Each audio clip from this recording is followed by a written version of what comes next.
겠습니다. 구약성경 사사기 1장 1절부터 7절 말씀 보겠습니다. 사사기 1장 1절부터 7절입니다.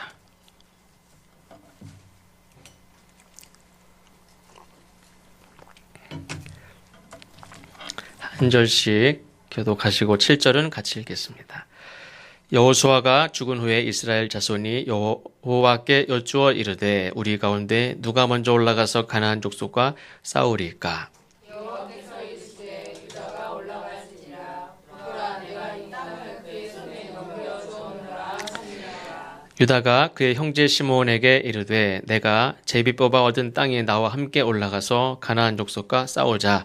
그리하면 나도 내가 제비 뽑아 얻은 땅에 함께 가리라 하니 이에 시므온이 그와 함께 가니라. 유다가 올라가매 여호와께서 가나안 족속과 브리스 족속을 그들의 손에 넘겨 주시니 그들이 베색에서 망명을 죽이고 또 베색에서 아도니 베색을 만나 그와 싸워서 가나안 족속과 브리스 족속을 죽이니 아도니 베색이 원망하는지라 그를 쫓아가서 잡아 그의 엄지손가락과 엄지발가락을 같이 읽겠습니다. 아도니 베색이 이르되 옛적에 70명의 왕들이 그들의 엄지손가락과 엄지발가락이 잘리고 내 상 아래에서 먹을 것을 줍더니 하나님이 내가 행한 대로 내게 갚으심이로다 하니라. 무리가 그를 끌고 예루살렘에 이르렀더니 그가 거기서 죽었더라. 아멘.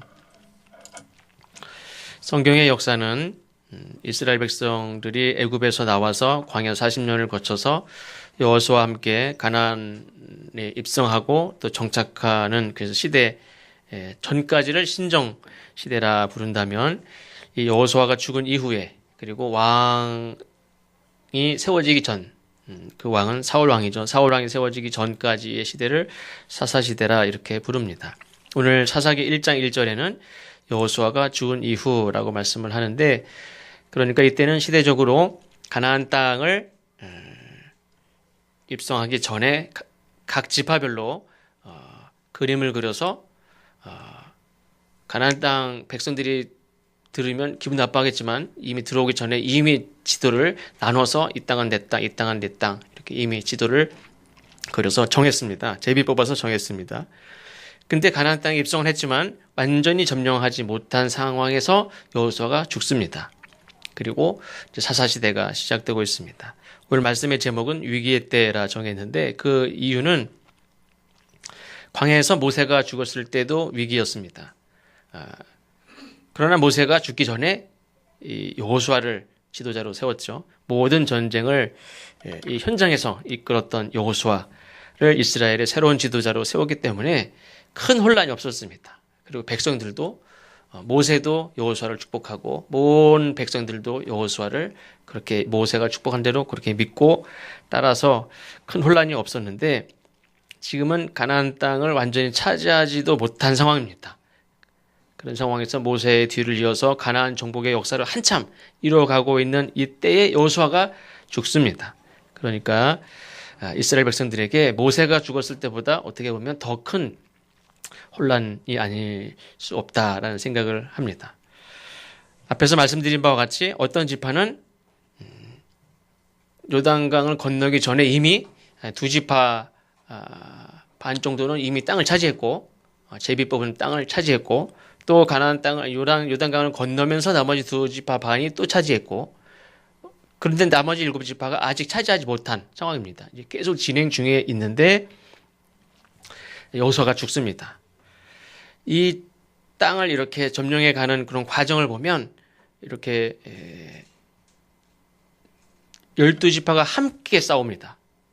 요단강을 건너기 전에 두 지파가 원래 이렇게 뽑은 자기 땅을 차지했죠. 그러면 건너면 그다음부터는 다른 지파의 땅이에요. 네 지파는 확보를 했어요.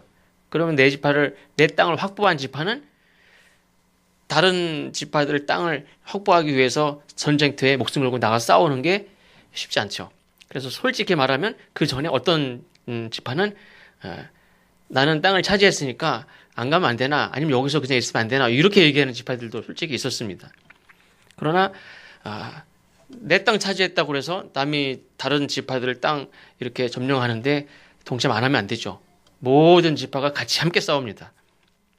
그렇기 때문에 어떤 지파는 땅을 차지한 지파도 있고 어떤 지파는 아직 순서가 오지 않아서 땅을 차지하지 못한 그런 지파도 있습니다. 그래서 마지막 땅까지 모든 지파가 함께 싸워야 마무리가 되는데 사람이 그렇지 않죠. 일단 내 땅을 갖고 나면 다른 지파의 땅을 정복하기 위해서 목숨까지 걸고 싸우기가 쉽지 않습니다. 그것도 지도자가 없는 상황에서는 흐지부지 되기가 쉽죠.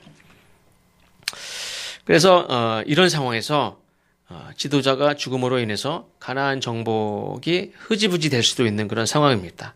아직 땅을 얻지 못한 지파들은 이러다가 우리는 땅을 못 얻는 거 아니야? 이런 두려움에 빠지게도 되고 또 나는 아직 땅을 차지하지 못했지만 다른 지파의 땅을 차지하기 위해서 목숨 걸고 함께 싸웠지 않습니까?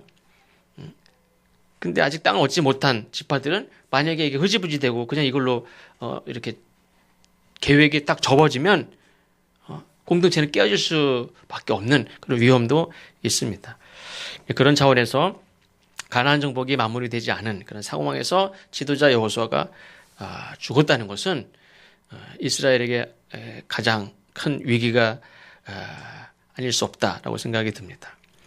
그래서 가나안 정복이 아직 마무리되지 않았을 때 또 가나안 정복을 이끌었던 지도자가 여호수아가 죽었을 때 시대적으로는 이제 사사기 시대로 들어서는 이때에 이스라엘 백성들은 그러면 이때 어떻게 했느냐 하는 것을 우리가 살펴보고 또 하나님은 이 백성들에게 어떻게 하셨는지를 살펴보면서 오늘을 사는 우리들도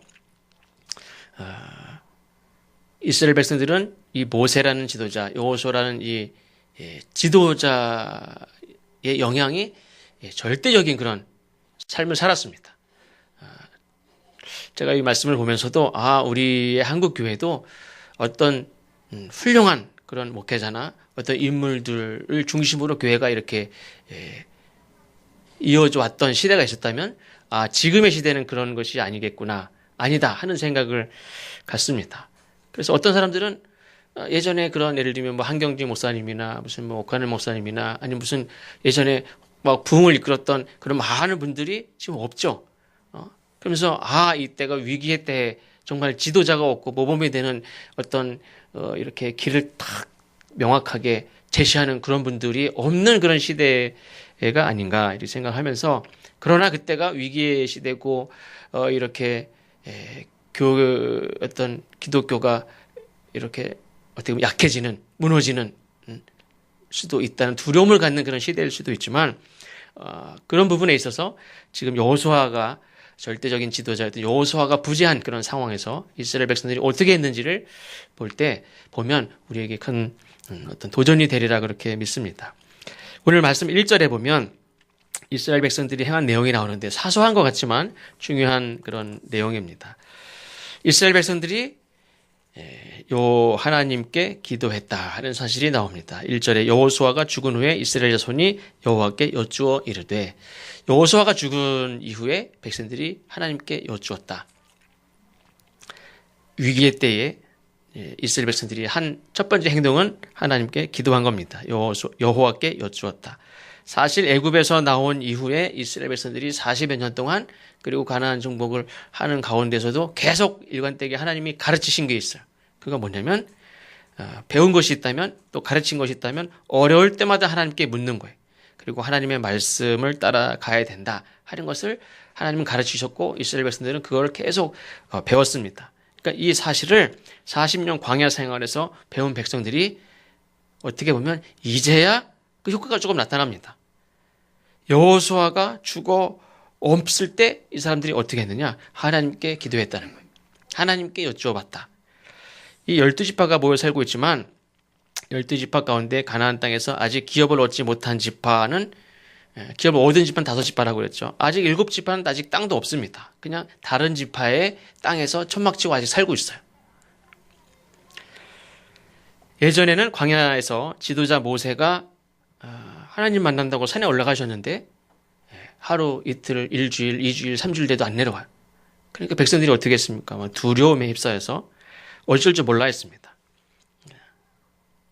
엄마 아빠가 안 보이면 막 걱정하는 애들 같이 막 두려워하고 뭘 어떻게 해야 될지 전혀 모르는 어린아이 같이 그렇게 행동했던 사람들이 이스라엘 백성들이죠. 보이는 지도자가 없으니까 애굽 사람들이 어떻게 했습니까? 보이는 금송아지라도 만들어 놓고 이것이 우리를 인도해내신 여호와 하나님이다 라고 그렇게 선언을 제사장이 해주니까 그때 마음을 놓고 잠도 자고 즐거워하고 막 그랬어요. 근데 지금은 모세도 없고 여호수아도 없습니다. 예전 같았으면 당장 뭐라도 눈에 이렇게 나를 위안을 삼아주고 나를 마음을 편안하게 해줄 만한 뭔가를 만들어 놓고 이게 하나님이다 라고 얘기를 해줘야 마음이 그때 놓일 텐데 이 사람들은 예전과 같지 않습니다. 이 위기의 때에 예전 같으면 큰 위기입니다. 모세도 없고 여호수아도 없고 모세는 그때 산이라도 올라갔다 내려온다고 그런 약속이라도 했지 여호수아는 진짜 죽었어요. 후계자도 세우지 않은 상태에서 죽습니다. 그러나 이때 이스라엘 백성들이 어떻게 합니까? 하나님께 여쭈어 보았다. 예전에는 분명히 지도자 여호수아 죽고 난 이후가 분명히 위기의 때라고 말할 수 있습니다. 근데 이 백성들이 여쭈어 봅니다. 그러니까 이번에는 지도자의 부재고 위기의 때라고 말할 수도 있지만 그러나 하나님께 여쭈어 보는 그런 상황을 딱 보니까 위기의 때가 아니죠. 위기의 때라고 말할 수 있는 상황인데 이스라엘 백성들이 어떻게 행동하느냐에 따라서 위기의 때가 아니라는 것을 알 수 있어요. 그러니까 위기의 때라는 거는 능력 있는 지도자가 죽었을 때가 위기의 때가 아니라 하나님께 여쭤보지 못하는, 하나님을 생각하지 못하는, 기도할 줄 모르면 그때가 위기의 때지. 근데 지도자가 죽었다고 할지라도 없다고 할지라도 하나님 앞에 기도할 수 있다면 그때는 위기의 때가 아닌 줄로 믿습니다.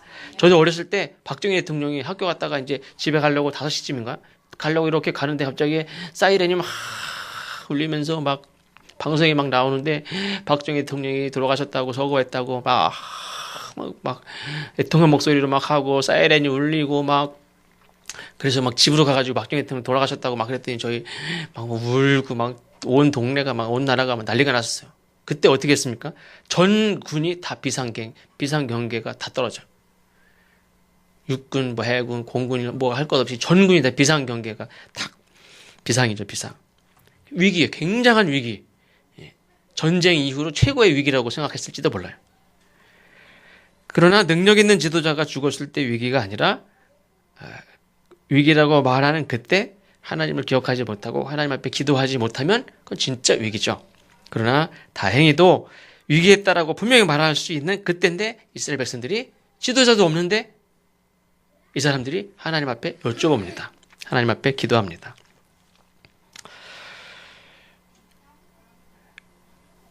지도자가 기도하라고 하지 않았는데도 그냥 지도자만 목매고 바라보고 지도자가 기도 안 하면 이 사람들은 그냥 막 두려워하고 혼란하고 그런 게 아니라 스스로 이제 하나님 앞에 기도하는 그런 모습을 볼 수 있습니다. 그런 의미에서 사사시대가 시작이 되지 않았나 그런 생각을 합니다.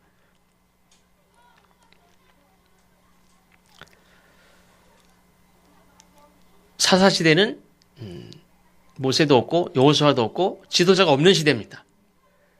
사사라는 지도자는 특별한 때만 나타나는 지도자입니다. 항상 있었던 지도자가 아니라 특별한 때만 나타났던 지도자예요. 그런 의미에서는 평소에는 지도자가 없어요. 이스라엘 12지파가 다 땅을 이제 차지하고 이제 살아가는데 평소에는 아무도 지도자가 없어요. 그 지파의 지도자도 없어요. 그냥 다 자기 일을 해요. 그러나 어느 날 무슨 외적이 쳐들어왔다. 저쪽 끝에 있는 지파가 외적이 쳐들어왔다. 그러면 통신을 다 들리면 온 지파가 같이 다 군인을 모아가지고 나가서 싸워요. 그때만 사사가 필요해. 그리고 별일 없으면 다 각자 살아요. 평소에 지도자만 목매서 살아가는 게 아니라 모두가 그때마다 다 하나님을 섬기고 하나님을 예배하고 지도자의 명령에 따라서 하는 게 아니라 온 백성이 평소에 늘 하나님을 섬기고 예배하는 삶을 살아요. 특별한 위기 때가 아니면. 근데 이스라엘 백성들이 지금 위기의 때, 그 전의 삶을 보면 굉장한 위기의 때지만 이때 백성들은 당황하지 않고 또 다른 송아지를 만든다든지 예전 같으면 하든지 또 하죠. 그게 이스라엘 백성들입니다. 그 지긋지긋하게 하든지 또 하고 수만 명이 징계를 받아 죽어도 하든지 또 하는 게 이스라엘 백성인데 지금 여호수아가 죽고 위기의 때인데 이 백성들이 옛날 하던 짓을 또 하는 게 아니라 하나님 앞에 기도하는 모습을 봅니다. 여호와께 여쭈어봅니다. 아까도 말씀드린 대로 한국교회가 위기를 하고 하는 이때에 우리가 훌륭한 인물이 없다고, 지도자가 없다고, 우리가 사람을 의지하기보다 우리 모두가 함께 하나님의 뜻을 찾고 기도하는 그런 시대가 되어야 될 줄로 믿습니다. 두 번째 위기의 때인데, 이때 이스라엘 백성들이 어떻게 하느냐? 하나님께서 주어진 명령을 끝까지 감당하는 그런 모습을 봅니다. 지도자의 부재의 상황에서 이스라엘 백성들이 지금 계속 해오던 일이 뭡니까? 원래 이렇게 제비 뽑은 땅을 계속 점령해 가는 게 이스라엘 백성들이 계속 해오던 일이, 5지파가 땅을 차지했고 나머지 7지파가 이렇게 제비 뽑은 땅을 계속 차지해 가야 되는데, 아까도 말씀드린 바와 같이 지도자가 없으면 그 일을 누가 합니까? 계속 시켜서 하던 사람들인데, 근데 이 백성들이 전혀 흔들림 없이 정복하지 못한 땅을 포기하지 않고 이미 주신 명령을 계속 준수하고자 하는 그런 의지를 가지고 하나님께 묻습니다. 그러니까 하나님, 여호수아가 죽었는데 우리는 어떻게 해요? 이렇게 묻은 게 아니라 싸워야 돼요? 말아야 돼요? 저 사람들 7지파들은 땅을 아직 못 차지했는데 여호수아는 없고 우리는 어떻게 해요? 이렇게 물은 게 아니라 뭘 묻습니까? 1절에 보니까 우리 가운데 누가 먼저 올라가서 가나안 족속과 싸우리까? 여기 질문은 이미 싸우겠다는 그런 의지를 가지고 구체적인, 적극적인 어떤 구체적인 방법을 묻는 거지, 싸워야 돼요? 말아야 돼요? 우리 어떻게 해요? 이런 걸 묻지 않았다는 거예요. 이들에게 있어서는 변함없이 가나안 땅을 점령하는 그 계획을 계속 추진하고 있어요. 보통은 명령을 내리는 지도자가 없으면 싸움의 의지가 약해지죠. 마무리해야 될 전쟁 그냥 딱 접고 현재에 만족하고 안주하고 수비적인 자세를 취하고 그냥 여기 땅 차지한 거 이거 가지고 우리 같이 살자 이렇게 할 수도 있는데, 이스라엘 백성들은 여호수아가 죽었음에도 불구하고 또 새로운 지도자가 없음에도 불구하고 여전히 가나안 족속과의 전투를 계속 추진하고 있고, 그리고 하나님께 묻는 게 뭐냐면 선봉에 써서 싸울 지파가 누구냐? 하나님 말씀해 주십시오. 이거를 하나님께 묻고 있어요. 그러니까 묻는 것 자체가 다르죠. 우리 어떻게 해야 됩니까? 우리 싸워야 됩니까? 우리 힘이 없는데, 지도자 없는데 어떻게 해야 됩니까? 이걸 묻는 게 아니라 우리 지파가 12지파가 있는데 이번에는 누가 앞에 나가 싸워야 됩니까? 얘네들을 보니까 지금도 여전히 흔들림 없이 계속 하던 일들을 계속 하려고 하는 의지가 있다는 것을 알 수가 있죠.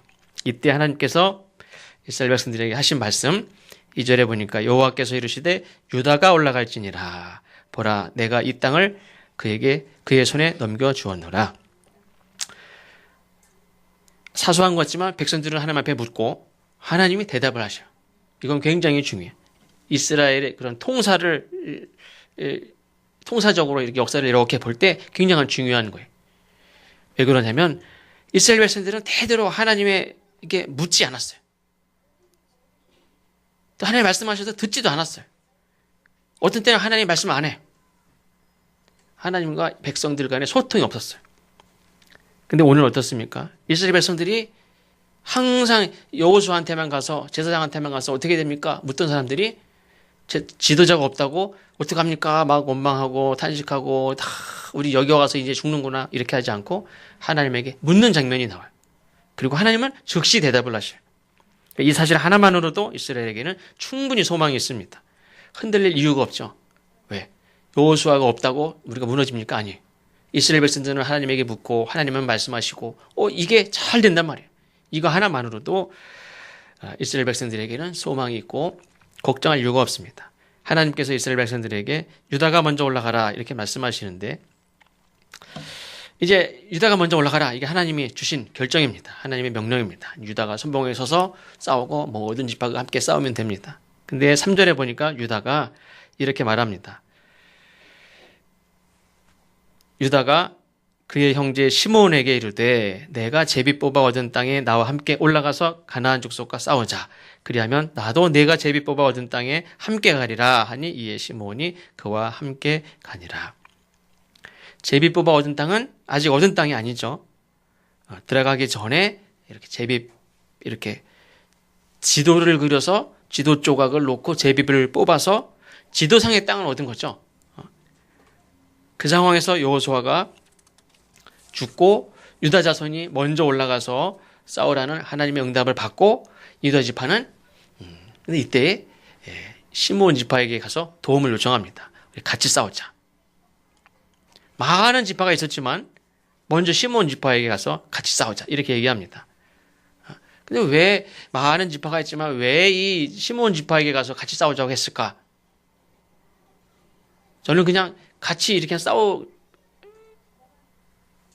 제일 편했나 보죠. 뭐 같이 이렇게 제일 의리가 있고 형제들 간에도 이렇게 좀 같이 친한 그런 형제가 있잖아요.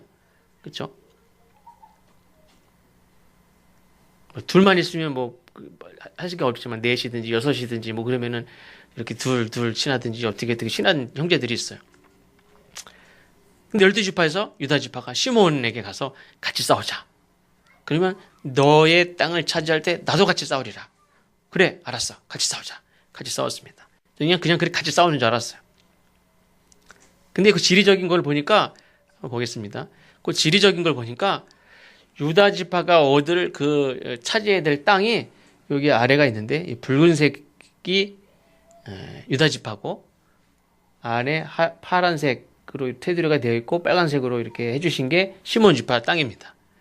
그러니까 유다 지파가 저 땅을 차지하러 들어갈 때 누구랑 그 안에 누구 땅이 있습니까? 유다 지파 안에 시몬 땅이 있어요. 그러니까 유다 지파가 올라와서 땅을 차지하면 시몬은 그냥 거저 얻을 수도 있어요. 안 싸워도. 그러나 이 땅은 둘이 함께 싸워야 될, 함께 차지해야 될 땅이에요. 어차피. 그래서 다른 땅들은 다 이렇게 구분이 되어 있지만 저 시므온 땅은 유다 지파 안에 그 땅이 있어요. 그래서 이거는 합력할 수밖에 없는 그런 땅이라고도 볼 수 있죠. 함께 하지 않으면 어떻게 보면 둘 다 얻지 못하는 땅이 유다와 시므온에게 주어진 땅. 그렇게 해서 지도자 여호수아 없이 치른 가나안 족속과의 첫 번째 전쟁. 전에는 모세와 함께 싸웠고 여호수아가 항상 칼을 들고 앞장서서 싸웠어요. 그래서 여호수아와 함께 나가면 백전백승이었어요. 근데 여호수아가 없어요. 여호수아 없이 처음으로 치르는 전쟁이. 그 전쟁이 유다 지파가 선봉에 서는데 그와 함께 누가 싸웁니까? 시므온이 함께 나가서 싸웁니다. 종이장도 서로 맞들면 낫다 하는 말이 있죠. 하나님께서 이미 주신다고 그랬습니다. 유다가 선봉에 설지니라 그 땅을 네 손에 붙여준다. 하나님 약속하셨어요. 그럼 유다만 올라가서 싸워도 그 땅 차지합니다. 그러나 시므온이 어떻게 했습니까? 시므온이 유다의 제안을 받아들여서 함께 싸웁니다. 야, 하나님의 명령이 유다 지파 네가 먼저 올라가래. 나는 그런 시므온은 하나님이 말씀 안 하셨어. 그리고 안 갈 수도 있어. 그리고 하나님 승리를 주신다고 그랬고. 그럼 시므온은 공짜로 얻는 거예요. 12지파에서 최초로 공짜로 얻는 거예요, 지금. 자기 백성들, 군사들 희생 안 해도 돼. 그러나 시므온은 이 유다의 제안에 수락하고 함께 싸워서 그 땅을 차지합니다. 하나님께서 되게 하시고 하나님께서 약속도 해주셨어요. 그러나 내부적으로 서로 합력하지 않고 서로 방관하고 비판하고 그렇게 하면 하나님이 되게 하셔도 되지 않습니다. 협력을 잘하는 모임이, 협력을 잘하는 집안이, 협력을 잘하는 교회 공동체가 평안하고 즐거움 있고 또 힘이 있고 또 흥하는 줄로 믿습니다. 물론 나라도 마찬가지죠. 그러니까 어떻게 됐느냐? 유다 지파에서는 제일 먼저 올라가서 싸우라고 명령을 하셨지만 시므온에게 도움을 요청하고 시므온은 기꺼이 함께 싸울 것을 약속하면서 협력하는 그런 모습. 하나님의 명령은 유다 지파가 선봉에 서라. 이것만 말씀하셨어요. 그러나 이들이 시므온에게 함께 싸우자 라고 했을 때 시므온이 알겠다. 함께 싸우고. 협력하는 그런 모습을 하나님이 보실 때 얼마나 기뻐하셨을까. 지도자가 없음에도 불구하고 서로 대화가 되고 제안을 하고 수락을 하고 함께 싸우는 모습이 이 백성들 내에 이루어지고 있어요. 각자 자기 것만 챙기고 돌아서는 그런 시대에 이스라엘 백성들이 이렇게 협력해서 끝까지 가나안 족속과의 전쟁을 승리로 이끄는 줄로 믿습니다. 4절에 보면 유다가 올라가매 여호와께서 가나안 족속과 브리스 족속을 그들의 손에 넘겨주시니 라고 기록하고 있는 것을 볼 수 있습니다. 유다가 올라갔지만 분명히 앞에서 누가 함께 올라갔습니까? 시몬이 함께 올라갔습니다. 우리가 협력하는 것 중요하고 또 한 가지는 하나님이 이것을 승리로 이끌어 주신 것이죠. 이스라엘 백성들이 처음에 하나님 앞에 여쭈었다. 하나님 앞에 기도했다. 가나안의 7 족속이 그들 간의 협력이 잘 됐습니다. 그러나 결정적인 중요한 건 뭡니까? 하나님의 협력이 없었죠. 그러나 이스라엘 백성들은 아주 작은 민족이에요. 아주 작은 그런 미약한 민족이지만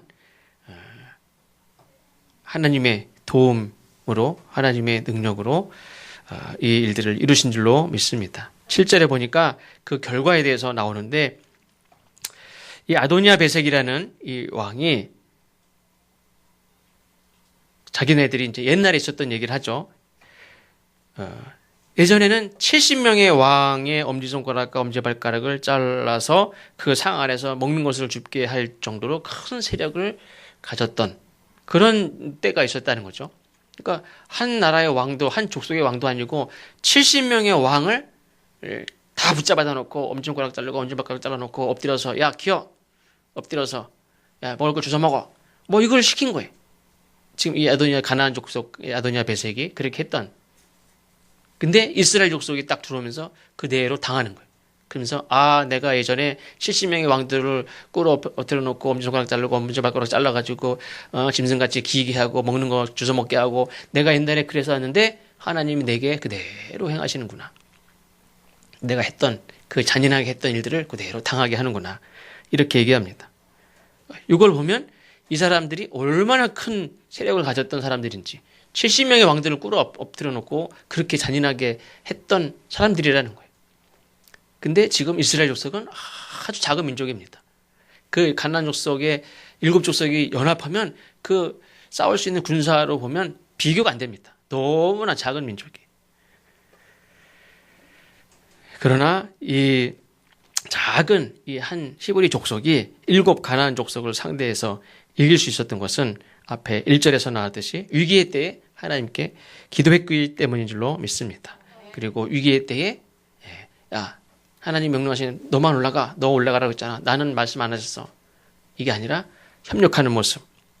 또 위기의 때에 하나님의 협력을 얻었기 때문이라는 사실을 우리가 꼭 기억하시기를 바랍니다. 우리의 신앙의 삶 속에서도 누가 없어서 지도자가 없어서가 아니라 이 시대의 정치도 마찬가지고 어떤 우리가 신앙생활에서도 마찬가지입니다.